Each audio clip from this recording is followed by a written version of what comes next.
There's a lot of talk about finding the missing link, a forgotten ancestor, or ancient puzzle of DNA.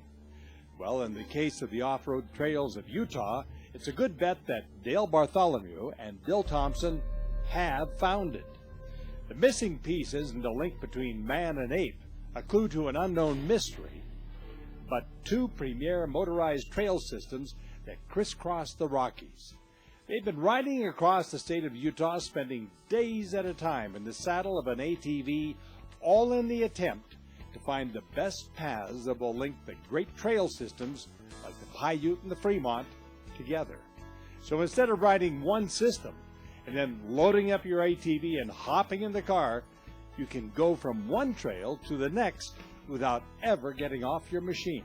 It allows people, if we can get it in, to connect from different trail systems. All the routes we're riding are open routes, and people can ride them if they're able to follow a map or ask for directions. They should be able to follow this same route. But right now there are no maps per se that cover this route that we're riding. And without a map, most riders will miss these links and never have the chance to enjoy the riding opportunities they afford. The trails go through desert and pine, along lake shores and high ridges, touching all the major trail systems in Utah. It takes several days to traverse just the length of what Bill and Dale have planned, and they ride the entire way, stopping in towns like Hatch for dinner and a warm bed.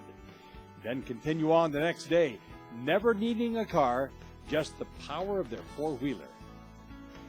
All of the trails they ride are currently opened, so no special trail requests need to be made or fights for access to be fought, just maps to be drawn. Now, once they've made the trip, they'll take the information about the routes back to the off-highway vehicle office, where a committee will be formed to map out the trails. After the mapping is complete, with all the links included, it'll create the largest organized riding track in the world.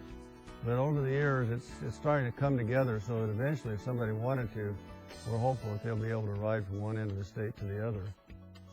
Riding with the pair today is Brian Carter, manager of the Dixie Off-Highway Vehicle Program. For Brian, the ride has as much to do with business as with pleasure. I get a lot of questions from people on how do I hook into the Paiute system, how can I get to the Fremont system. So I felt like it would be a good opportunity for me to go along with the group and actually see how they had it planned. After 4 days on the trail, the ride comes to an end. The fun part is over, and the work must begin, making maps, putting up signs, and getting the word out. There are thousands of miles of trail throughout the West, and it isn't often you get to explore all of them like these riders have done. But if they have their way, it won't be long until you can. The missing link, after all, has been found. We're riding 4 days, and we barely scratched the surface. A person could come here and ride for an entire summer, 4 months, and still not see everything and ride every trail. And this link won't just add to your trail riding and fun, it will link lives and livelihoods as well. There's not a dull moment on the trail. There's no real boring sections. There's no dull sections. You're connecting the communities. We'd just like to have other people enjoy the same thing that we've been able to do the last few days. From the Trailhead, I'm Don Dunwell.